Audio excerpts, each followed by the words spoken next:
होइन पेट्रोलियम पदार्थहरू म्याक्सिमम मैले बढिरहेछ नि त अनि त्यही भएर पनि एकदम राम्रो हो यो कुरा भनेको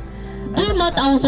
मनमा भनेपछि आफूले खुला मनले हामी प्रष्ट भएर यो अभियानमा जुडेनौँ भने भोलिको दिनमा यो अभियान असफल हुन्छ र अहिले मेरो बाइकको कन्डिसन आजभोलि अब्बरै खराब छ अब एक राउन्ड चाहिँ यो राउन्ड हान्ने अनि त्यस पछाडि घर जाने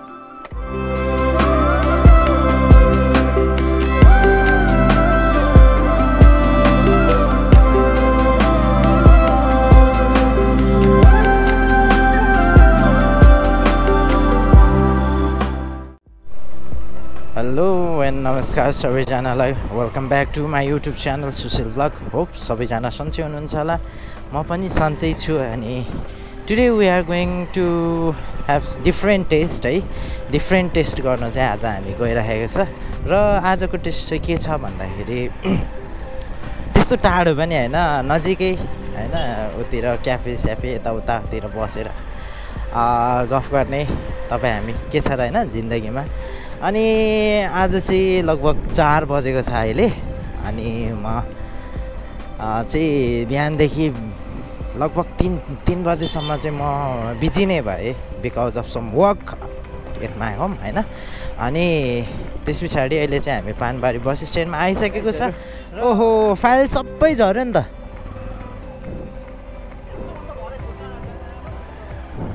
के को फाइल हो कुनै ल फाइल सबै झरेछ होइन होइन यताउता हेरेर चट्टसँगले काट्नु नि हौ यो गाडी यार के भान्चोक त पहिले सेतो सेतो थियो जस्तो लाग्छ आज भोलि त रातो भयो जस्तो देख्दैछु त ओहो यहाँनिर के रहेछ भिआइपी ओ माई गुडनेस के को प्रोटेक्ट जाँदैछ यहाँनिर पेट्रोलियम गुड होइन पेट्रोलियम पदार्थहरू म्याक्सिमम मैले बढिरहेछ नि त अनि त्यही भएर पनि एकदम राम्रो हो यो कुरा भनेको होइन साथीहरूले पनि कल गरे जस्तो छ आज मलाई अहिले भर्खरै हेलो म के भन्छ भान्चोकमा छु कहाँ छौ तिमीहरू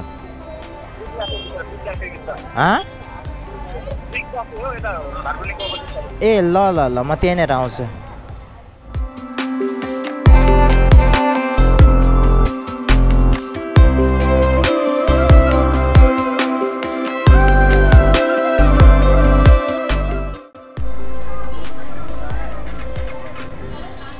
यहाँ धरान भान्चोकको छोटो टाइम ल्याप्स पछि हामी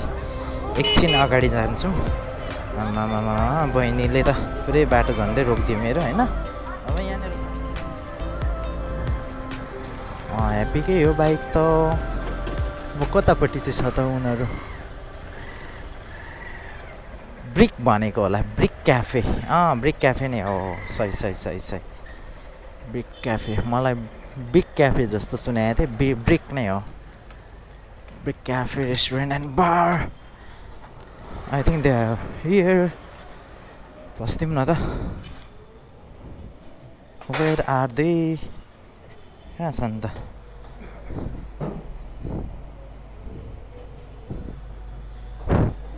यहाँ साथीहरू आएछ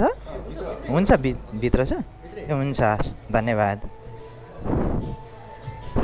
ओके आमामामामामा के भयो तिमीहरू यस्तो हट नमस्ते नमस्ते हेलो सुशील राई है ल वाट्सअप आया ल भाइजा ल ल ल केही देखेको छैन होला हौ ओके यहाँनिर बसेर चाहिँ चिसो चिसो खाने अनि त्यति चल्दिने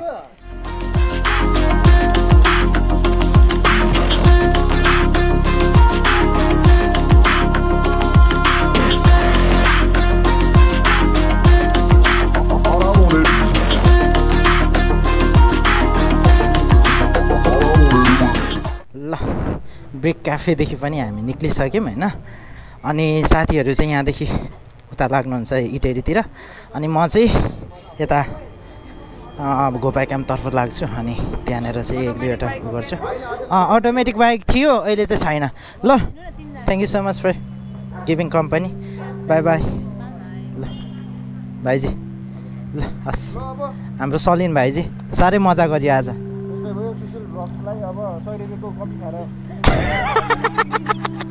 ओके छ त ल पञ्चन भान्जा ल ल आमा ओके लेट्स गो है त गाइजहरु ल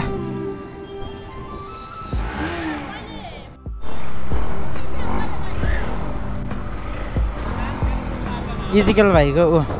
नाटक ल बाई बाई ल बाई बाई बाई बाई सही हो बाई बाई अन्तिमसम्म हेरेर चाहिँ साथ दिनु होला र यतिखेर चाहिँ वेदर अघि चाहिँ पानी पर्ला जस्तो भएको थियो अहिले चाहिँ पानी परेको छैन होइन पानी नपरोस् पनि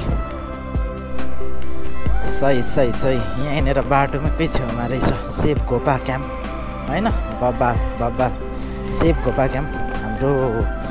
धरानको काखमा रहेको एउटा एकमात्र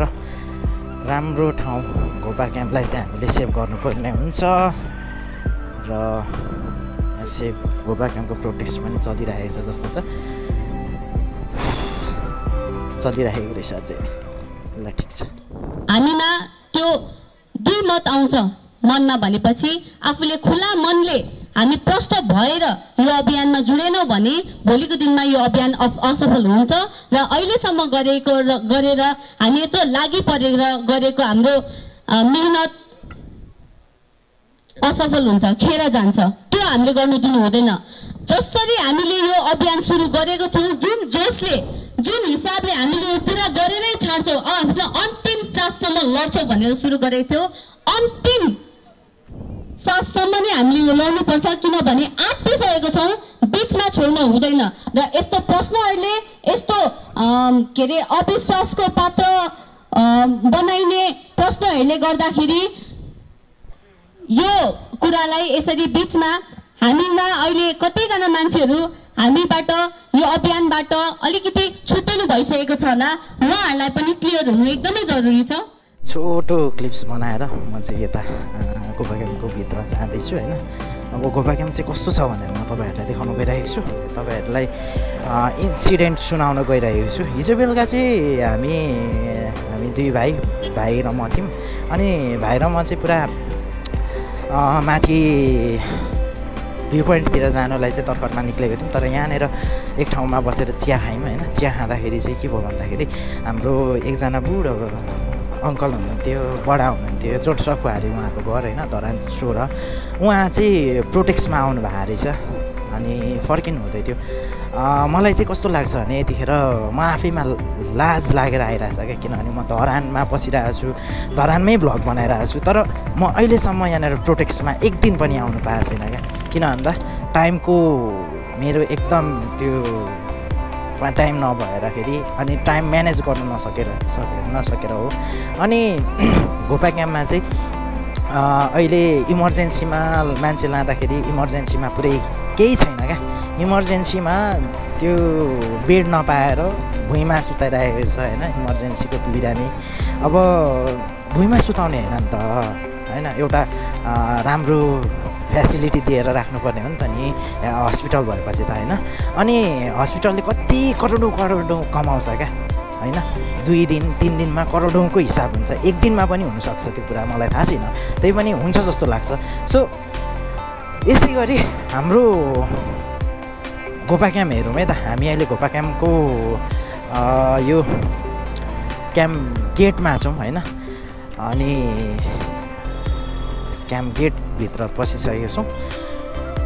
अब केही क्षण पश्चात चाहिँ म डेन्टलतर्फ लान्छु यहाँनिर सिधा उता चाहिँ हाम्रो इमर्जेन्सी पर्छ अनि यहाँदेखि उता चाहिँ ओपिडी कार्डहरू काट्ने त्यो टिकट काट्ने ठाउँ छ अनि त्यहाँदेखि त्यहीँनिर चाहिँ हाम्रो चेक जाँच हुन्छ होइन अनि सिम्पल बिरामी छ भने चेकअप गराउनु छ भने अनि अहिले चाहिँ अनि यहाँदेखि उता जाँदाखेरि चाहिँ क्वार्टरतिर जान्छ होइन एकदम व्यवस्थित छ क्वार्टरहरू डक्टरहरूलाई दिने क्वार्टरहरू अनि बिरामीलाई दिने सुविधा चाहिँ खै त त्योतिर पनि जान्छ अनि अर्को कुरा यहाँनिर मुख्य मान्छे नै गायब छ क्या यो प्रोटेक्ट भएदेखि गायबको गायब अब अब त्यो मान्छे किन गायब भयो हामीलाई थाहा छैन, उहाँ किन गायब हुनुभयो हामीलाई थाहा छैन, तर उहाँले चाहिँ गर्नुपर्ने कुराहरू गर्नुभएको छैन। अब यहाँभित्रबाट चाहिँ म एकचोटि ड्रोन सट लिन्छु होइन, अनि ड्रोन सट लिएर चाहिँ मेरो भ्लग यहीँनिर इन्ड गर्नेछु है त गाइजहरू। सो अनि भन्दै गर्दाखेरि बिचैमा वार्ड यहाँनिर यसलाई चाहिँ मेडिसिन वार्ड, सरी मेडिकल होइन मेडिसिन वार्ड भन्छ। यहाँनिर चाहिँ के हुन्छ भन्दाखेरि एडमिट गर्ने, अब इमर्जेन्सीबाट चाहिँ यता रेफर गर्छ। अनि रेफर गर्दा पनि यहाँनिर पनि मजाको उ छैन क्या, के भन्छ बस्ने ठाउँ छैन। अब जसले चाहिँ सोर्स फोर्स लाउनु सक्यो उसले चाहिँ बेड पायो, जसले चाहिँ सोर्स फोर्स लाउनु सक्दैन उसले चाहिँ बेड पाएन। अब नर्मल बेड पाउँछ, त्यो पनि अब कस्तो पुरानो क्या, धेरै पुरानो। अनि यो संरक्षण नै भएको छैन क्या। सबैभन्दा सुरुमा संरक्षण हुनु पऱ्यो, हाम्रो घोपालाई चाहिँ संरक्षण गराउनु पऱ्यो क्या। अनि यहाँदेखि उता चाहिँ एडमिनिस्ट्रेसन जान्छ, यहाँदेखि उता धर्मशाला जान्छ भने यहाँदेखि यता चाहिँ बिसी अफिस र कलेज यहाँभित्र छ है त भाइजहरू। अनि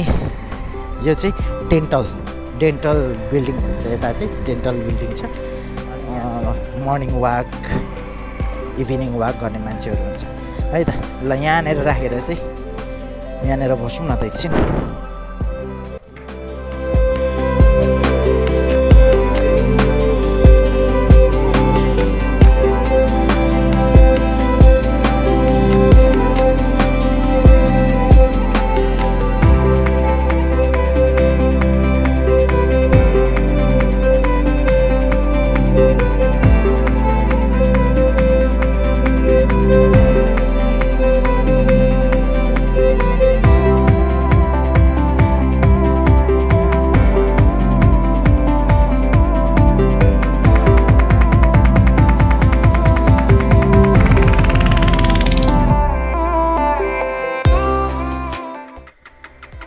मेरो बाइकको कन्डिसन आजभोलि अब्बरै खराब छ।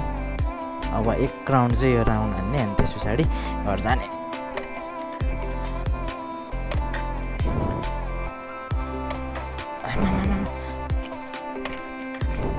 लौ बल्ल बल्ल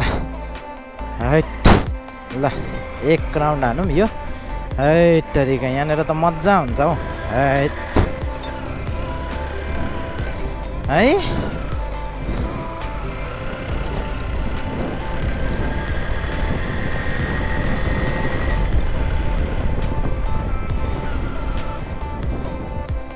वाउ। सो